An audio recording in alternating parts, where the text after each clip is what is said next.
Imagine the world as a vast ocean with a single fortified island. But this isn't some accident of nature. It's a place carefully designed, shaped by decisions made long before you or I ever arrived. Hi, I'm Chris, a designer in my 40s, navigating what some might call a midlife crisis. Lately, I've been turning to science, psychology, and philosophy for answers and support. Economist Clara Mattei has a way of reframing capitalism that I haven't been able to shake. She points out that capitalism isn't the natural order of things, it's a human invention, serving some but not all. In a previous short, I sketched a low-res version of this idea. Today, I want to dive deeper and increase fidelity. Here's how I picture it. There are two kinds of people, those who own the land and those who don't. The landowners, let's just call them capitalists, have always controlled the island. They made the rules and decided who gets to step on dry land.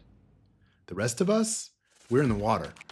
We arrive in waves, sometimes literally, clinging to bits of wood, makeshift rafts, or each other.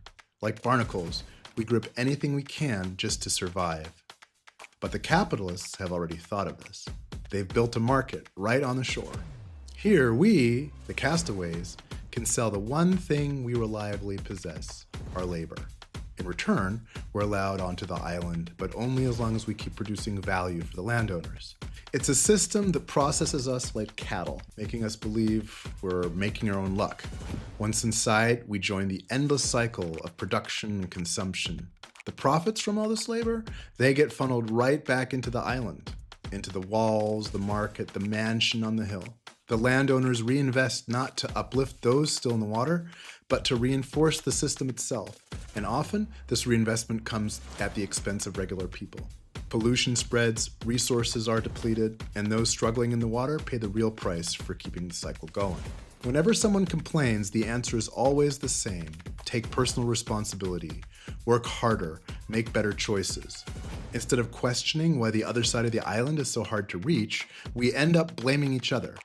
The public fractures into factions, divided by who's earned their place and who hasn't, arguing endlessly about who's to blame and who isn't. But the truth is, most of the hardship faced by people in the water isn't because of personal failings, it's the result of choices made by those on land, choices that keep the system running for their benefit. We're offered the illusion of agency, through voting, through customer choices, but the island's rules remain fundamentally pro-capital. Even our supposed choices, red or blue, are just two sides of the same coin, both owned and underwritten by capital. All the while, the capitalists watch from afar.